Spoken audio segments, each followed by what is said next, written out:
Hello everyone and welcome back. Today we're going to do something a little bit different where we're going to be talking about all the races in Total War Warhammer. We're going to do a bit of a tier list, but we're going to go by specific parts, right? We're going to see how close to completion they are, how they feel, and you can see on the side there we've got all the different categories. I've seen a lot of weird takes being thrown out lately because of all the drama, and it's a lot of financial investment for those videos rather than emotional. So we're going to talk about it not only as a guy who has 4,000 hours in Game 3 alone, but also someone who is emotionally invested into Warhammer Fantasy. I believe all the categories on the side speak for themselves, so without further ado, let's begin. But before that, a big thank you to our sponsor, Instant Gaming. Instant Gaming is a platform where you'll be able to buy games at discounted rates.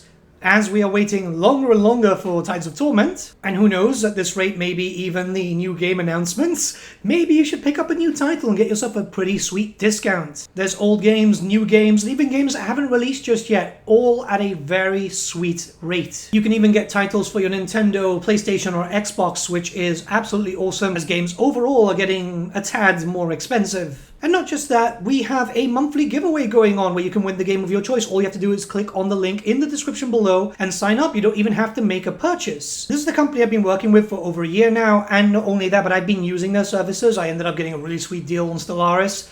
The whole Stellaris. Yeah, like a lot of DLC. I like this company. My relationship with them is quite good, and hopefully it continues as time progresses. And as we wait for the eventual announcement of a brand new Total War game, which we're expecting very soon. A big thank you once again to Instant Gaming for sponsoring this video, and let's get into our regularly scheduled programming. So let's talk about the rankings. Rather than the usual S to F tier, we're just going to jump into specific parts. So the S tier would be great small hotfixes. This means that really the faction doesn't need any more DLC. Could have extra content, is going to be on the same line where the faction is functionally done, but really could do with some extra stuff just to kind of flesh it out. Needs a small patch in the vein of, say, for example, the Tomb Kings. Needs DLC, something that needs to be done because they're lacking on certain units or certain characters. Needs a rework is something that needs to just have a full-fledged rework on the same vein of what Kislev got. And finally, needs a rework / DLC, meaning that they need the whole shebang. And I think that's going to really cover all the bases here. Now, before we jump onto the other races, we obviously have to talk about the races in Tides of Torment. We know that DLC is coming eventually, so I'm just going to put them in their respective spots. First, with Slaanesh needing a DLC, and the High Elf / Norska needing reworks and DLC. Slaanesh is likely to get an update, but I won't really call that a rework. If it's going to be in the similar vein of Khorne, it's just going to be a basic update. Really what Slaanesh needs is another 2 Legendary Lords and some extra units, which we know we're going to be getting some stuff anyway. The High Elves haven't really aged too well, and I mean, well, Norska is Norska. But we know that Norska is getting a pretty extensive rework, and I'm imagining that the High Elves will get an update just to kind of flesh them out a little bit more and bring them more in line with Game 3. That's the expectation at least, but really, if Omens of Destruction, Shadows of Change, and Thrones of Decay have anything to say about it, I'm imagining that all 3 races are going to just get a little bit of a tune-up at the very least. Norska likely going to get a extensive rework. Okay, so we're going to jump on with the Beastmen. The Beastmen are in a pretty good spot right now because their roster has been quite good. They've been getting a lot of attention in Warhammer 3 thanks to all the Chaos DLC bringing extra units to them. We've got 3 Legendary Lords which are fairly decent, but sadly not really that unique. Their gameplay as a race as a whole is very good, in all honesty. They are one of the comfort races for myself. So I'll play them quite happily and think that they're in a very good spot. Really, there's not too much to say about the Beastmen other than the fact that they are the true winners of Warhammer 3. And it looks like it's going to keep continuing. We're expecting the Slangors coming in soon, so that's another unit for them. It's just really adding to them constantly. With that being said, I'm going to say could have extra content, like they could have an extra DLC. If not, they would just be on great small hotfixes. I'd like to see stuff that's missing. Gorus Warhoof would be fantastic, and maybe just a DLC focused around the Centaurs. I doubt that's going to happen. From Creative Assembly's point of view, I imagine they'd put them on great / small hotfixes because they're just going to keep getting content. I still feel like, you know, a Centaur Lord and Hero would be great, because that means that all like the major stuff is going to be there. A small patch here and there could be great, but it's definitely not a deal breaker. It feels like the Beastmen are in a very good spot right now, barring the AI Beastmen, but that's a thing in its own right. Next up is Bretonnia, and they're in a weird spot because they were the free race, and the problem with that means is that they've had no DLC. They've had extra content, and they've had 2 reworks, actually, funny enough. None of them game-changing. In fact, the second rework broke more, so we needed a rework 2.5. The problem with Bretonnia is the same problem that they have on the tabletop. It's the fact that they don't really have a lot going for them. They don't have a lot of unique units, they don't have a lot of stylized stuff. There is a lot more to them now in the old world, and even then, it's something that we're not going to see in Total War because it's for some reason counted as a different IP, which makes me think it's not really the IP thing. It's likely CA not fighting Games Workshop hard enough for that. Because, like, come on, look, we've got like the AOS/40k version of the demons, right? Like, it's weird that we can get that, but we can't get Knights on Foot, which isn't really a different IP thing. It's literally just Knights dismounted. So I'm putting them on needs a rework. They need a third and final rework, just like the Dwarves had. I would have loved content. I would have loved DLC for Bretonnia. And we know we're likely going to get another Legendary Lord at some point because he is, well, his lance is in the official Warhammer Free art book thing. But yeah, I think we'll likely get another Lord. We won't get more content. I don't see Bretonnia getting anything, which is sad. I don't know why they decided to make them free, likely because it's a lot of the same stuff. But I feel like maybe Bretonnia has suffered for it. Maybe Creative Assembly change their mind in the future and do a DLC. The general consensus is people are happy to pay for a Bretonnia DLC as long as it's substantial. We'll have to wait and see. We're not really going to talk too much about the Chaos Dwarfs. I'm just going to put them straight on great/small hotfixes because they're fantastic. I know some people would like more content. People want the Chaos Siege Giant, but that's something that they could easily do for free, or they ever do unit packs, which would kind of fall on its own distinction. We've got 3 Legendary Lords. We've got an absolutely freaking fantastic campaign. There's so many mechanics to that. It's likely one of the most structured DLCs that Creative Assembly have ever done. They have yet to top that. Mind you, DLC has been moving at a rather snail's pace. If we ever get another race pack, which I guess Nagash would kind of count as a race pack in himself, but like I'm talking about Dogs of War, whatever, we need it to be as structured, well, differently structured, but you know what I mean, as thorough, better yet said, as the Chaos Dwarfs. That is the new standard for race packs that I hope that they're going to be taking into account for future Total War games. Same thing about Daniel. Look, I bitch about Daniel consistently, but it's because I just don't like a player insert in a Warhammer game. It just feels very, very odd. And not only that, but his ascension to Demonhood was really bad. I just don't like the character's lore. The mechanics and stuff is fairly interesting. The fact of the matter is, you have a faction that is consistently getting new content, thanks to loads of Chaos DLC that we've been getting for Warhammer Free. But not only that, it's very unique, right? So, yeah, great small hotfixes needed, just a few like changes here and there, but overall, it's a fantastic campaign. And it pains me to say that. Dark Elves. So this one's going to be kind of interesting, because they did get a lot of attention in Game 2. In fact, I just want to say right now, that a lot of attention was given to like every race kind of equally in Warhammer 2, which is really, really funny that so much content was brought out. And it's just been kind of weird now. We're not going to be talking about the weirdness, but you know what I mean. There's been a lot. They've got a lot of lords. They've got a lot of just different stylings. The race as a whole is pretty fun, and they've got quite a lot of different style of units. So you do have quite a lot of fun now. Ultimately, they do need a rework, however, because, yeah, they haven't aged too well. There's some mechanics that need to be done. Malekith desperately needs something to make him unique. He just feels absolutely vanilla. The slave mechanic isn't too bad right now. I know a lot of people don't like it because the cheese is gone, but I still think it's quite thematic. They need to have a change up to their tech tree. They need to have a few things just kind of fixed up overall. Morathi could do with a proper, like, make our half Sinesh faction. Just bring in the full Cult of Pleasure and you're kind of gone there. It's just a shame. It's like, oh yeah, you can get Demon Heads. It's like, okay, what about the rest, right? It feels like there is a good possibility to get that done. Who knows, maybe that happens in Tides of Torment because there is a Sinesh DLC, but ultimately the Dark Elves have fallen behind. They don't really feel like a game-free race. They're not, but you know what I mean. It's about time that they were brought up together. I think a patch like the Tomb Kings wouldn't be enough. There'd need to be a more substantial patch. I'd love to see a DLC for them, but there's just really not that much that can be done for the Dark Elves.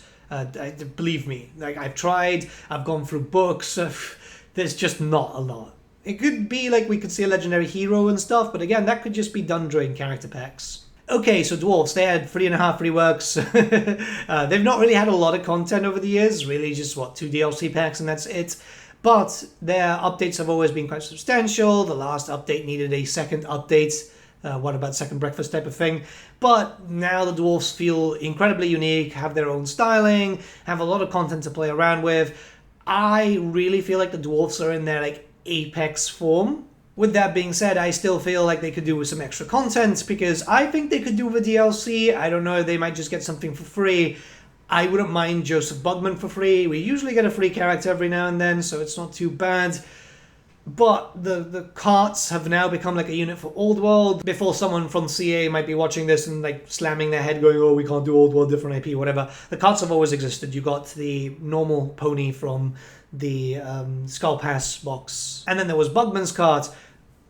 It would be kind of cool to get carts as, like, you know, a support thing. Remember that the dwarfs themselves don't have any form of cavalry and stuff, so the carts wouldn't be a cavalry unit, more so as a support unit. I think that could work out quite well, but other than that, really, there's nothing else. I know a lot of people want, like, the golems and stuff. I think that's just going to be firmly rooted in Age of Sigmar now. There's just been a lot of rumors for Age of Sigmar to be getting golems for their Dwarden, or whatever the fuck they're called. At this point, it's more the fact of Bugman has to be done. He's too famous to be ignored. Other than that, yeah, I think we're good. Cafe is one of those races which is very, very popular. Obviously, this was done to hit more of the Asian market, and I think that worked out quite well. We've got models on the tabletop, and they're absolutely phenomenal, too. You know what's really, really weird to me, right? So this game released in 2022, and I expected more Cafe DLC by now, right? And yeah, there was talks about this Lords of Shangyang thing and so on. It's still weird that we've still not seen anything else. We're expecting at least another 3 Legendary Lords, at least, for Cafe, and it just feels odd that nothing has come out yet. They're fun to play as they are right now, don't get me wrong, but yeah, it's just weird. Alright, so we're jumping on here with DLC, because they need DLC. They need to be fleshed out more, because it's very odd that we're just not getting anything else at the moment. We need Li Dao the Fire Dragon, Yin Yin the Sea Dragon, and obviously the Monkey King, alongside, stuff that's already been established in the lore. We know that war artificers exist, so they're likely going to be some sort of engineer. That would be nice, considering there's a lot of war machines for Grand Cafe. If the case is that things go well, because that Creative Assembly are going to start experimenting with small DLCs, yeah, that's something that we could see a lot more faster, let's hope at least. But Cafe desperately needs to start getting some more stuff. They keep talking about how Cafe is so diverse and has so many things. Well, where is that? Let's see that. We're not going to go into a long-winded thing about the greenskins. I'm just going to put them on could have extra content. And this isn't really DLC. I think at this point it's just like unit stuff that needs to come in, but that's pretty much it. And we've been getting that. We've been getting unit variants for free on patches. They've had another DLC now with Omens of Destruction. I very much doubt that they're going to get more. I could see them getting a small patch here and there, because like, Grimgall right now has nothing really going for him and stuff. But other than that, they're in a good spot, right? Like, Skarsnik feels great. He feels very, very unique. Urzag feels phenomenal. We're missing variants. Hero variants, Lord variants, and just unit variants. That's it. I don't think that we're going to get more characters. Same thing for Khorne. They don't really need much of a discussion. I'm going to put them on great/small hotfixes because Omens of Destruction was admittedly very good for them. You got some end time stuff. You got some pretty cool characters overall. Really, there's nothing more that they can do for Khorne.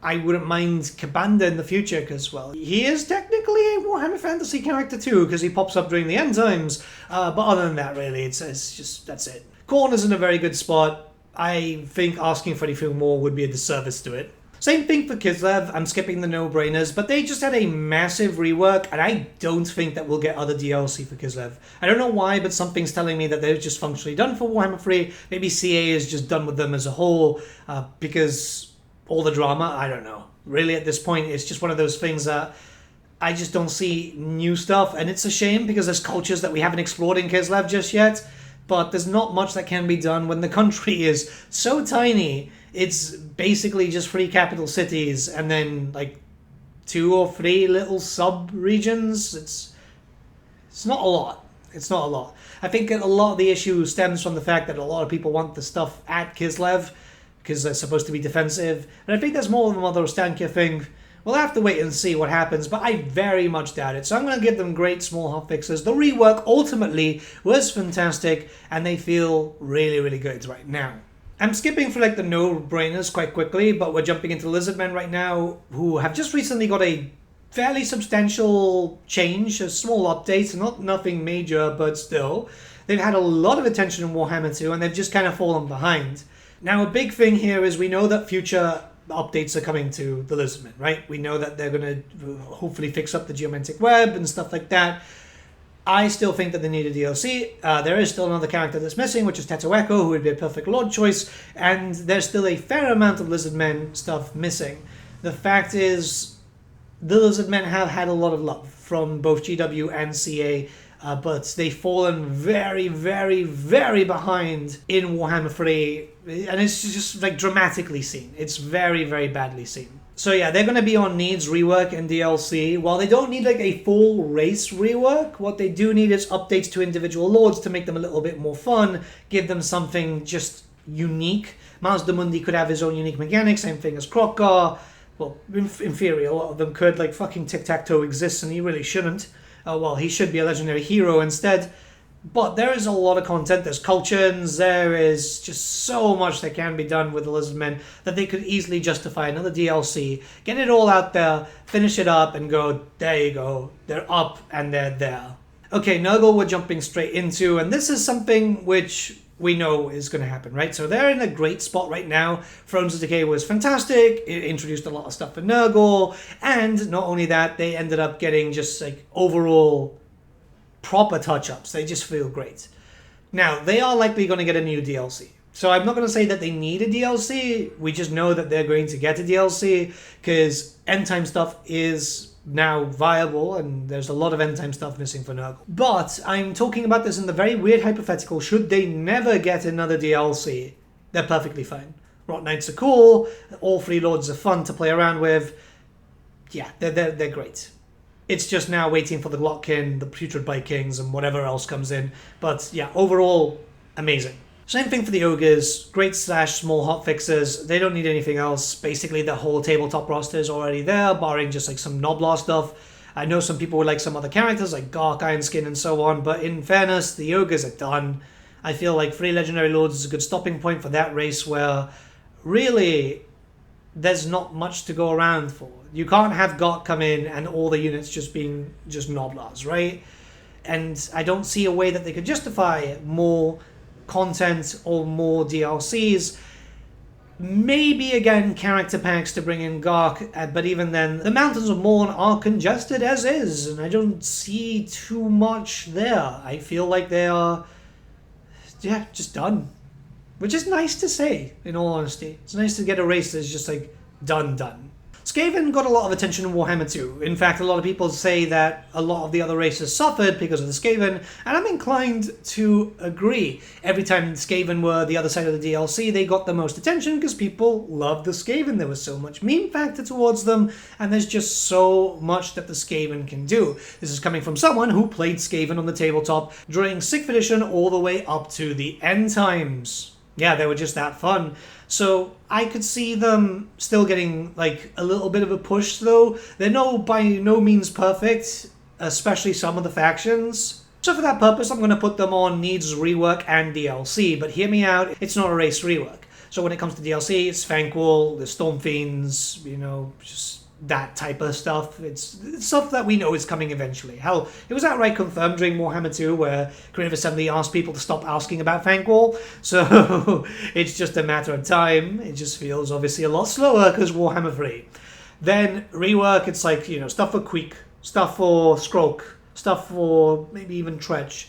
It's about time that these guys got brought up because like the biggest incentive right now is, go play Ikit Claw, go play Deathmaster Snickage, go play Throt. It's about time the others got a little bit of identity. They're supposed to be quite major clans, not so much Queek and Tretch. I forgot his name there. God, I feel bad. But they're supposed to be quite higher up in the rankings of the Warlord clans, so they do deserve some stuff there. Empire doesn't need any context, they need DLC. We're missing the Cult of Ulrich, we're missing a bunch of units from the Storm of Chaos. It's just in general, it's a character that should have been here by now. And they're likely waiting until the end times because obviously it does make sense. The end times and Middenheim kind of go hand in hand. It's just, it's taking a long, long time. Because they keep saying Toddy will have his day, Toddy will have his day, Toddy will have his day, and that day never seems to come. It's just, that's it. That's flat out. After that, the Empire's done. I would love more DLC, you know, character packs once again to introduce more of the elect accounts, but I very much doubt it. We need the fabled Toddbringer DLC now. Okay, we're going to skip the Tomb Kings. We're just going to put them there and could have extra content. I'm not counting Nagash here. Nagash is likely going to fall on his own because, like, he's Nagash. But as it stands, the Tomb Kings are in a very good spot. The update 6.3 did really make them more fun to play. The AI, not so much, but remember, this is about your playing the factions, not so much the NPCs. They could have another DLC. There's certainly enough to make another DLC. Should they not get another one, I think it's fine. It would be disappointing, but it's understandable. But I do feel like the Tomb Kings are right now in that spot where they could be classified as done. I'm still going to put them on could have extra content because I still feel like they could do with something, but it's not really essential. Okay, Tzeentch, we're going to skip, but we're going to talk about it. I'm putting him on Needs DLC because while we're missing an FLC Legendary Lord, which, yes, VIKRAM, I still think that could be done as a DLC. I really do feel like that could be done as a DLC. It's something like a small DLC, depending on how things go with Neferata. It's just one of those things where it's going to be weird to justify. I did a video on this a while back, and I still stand by it.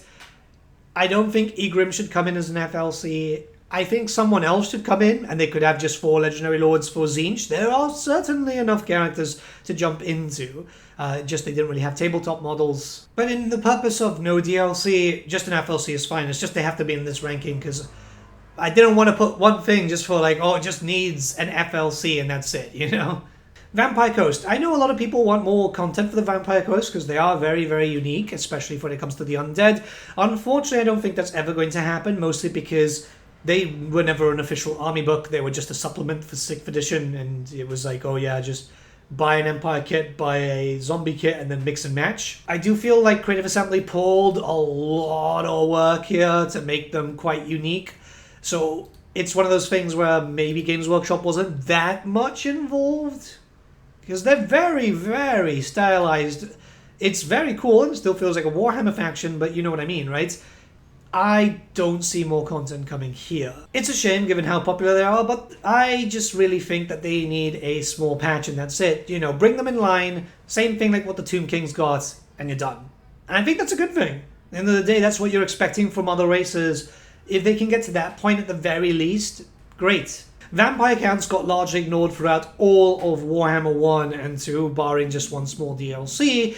I would say here, and then we're going to straight into the ranking, needs rework and multiple DLC, because obviously we do know now that Neferata is going to be one of these singular Lord DLCs. We don't know exactly what's going to happen there, but it's kind of hinted. The problem is, and I will shout this constantly, is that the fact is the vampires should have been their own Champions of Chaos DLC. They should have had a large DLC with multiple bloodlines, and it doesn't seem that we're going to be able to get that, which is a massive shame. You never know for the future, but it's something that needs to be explored. Either by small DLCs, character packs, or whatever, but it needs to be explored. I'm going to do the last 2 races together because they fit perfectly in that regard. We've got the Warriors of Chaos and the Wood Elves both in a pretty good spot. The Warriors of Chaos need a little bit of a touch-up. Small Tomb King size patch, same thing as the Wood Elves. Wood Elves are boring, and they're always going to be kind of boring because it's low-friendly. That they need to just give incentive to go out a little bit more. Well, same thing with the Warriors of Chaos. You've got quite a lot going in, but there needs to be a way to just make more Dark Fortresses. That's something that's really, really important. Having some access to more mono-god styling units and so on. The warband system is good, but they could do a little bit more of that. I spoke about that in a video recently. They're in a good spot. Like, I can play a campaign and have fun with both the Warriors of Chaos and the Wood Elves, not so much. Not so much with the Wood Elves. I just get kind of bored. I still haven't finished their achievement. It's one of the ones that I'm missing. But both of them getting a Tomb King size patch, like 6.3, would fix them up and they would be done. I know some people are going to agree and disagree with that, but I feel like this is where we are. Now, obviously, we have to talk about the elephant in the room, right? DLC is taking longer. We don't know how many DLCs are left. I personally think if CA are going to be smart about it, there could be a lot of support for Warhammer 3 with the Skeleton Crew. The problem is that they have to make sure that they stop these massive controversies that are happening lately. Once that's solved, I feel like a lot of the game's issues will go away. We need to have some clarification on what's going on. They will never provide that. That's the problem. They will never provide that sort of communication because they're too scared. Look how quickly they hid away, right? They only actually started talking recently because they were forced to. But I guess we'll have to wait and see. Let me know what you guys think about this list in the comments below to start a bit of a discussion. I do apologize if this video is late. I am currently dealing with solicitors about the move and... oh my god. Like, you guys know it's difficult to move from, like, house to house in same country. Imagine how much that takes when there's an ocean between you guys and so, right? Like, I'm going up to England, and you know, there is a bit of a trek. I have to travel for a decent amount of time, and there's paperwork, and good lord, I can't wait for this to be over.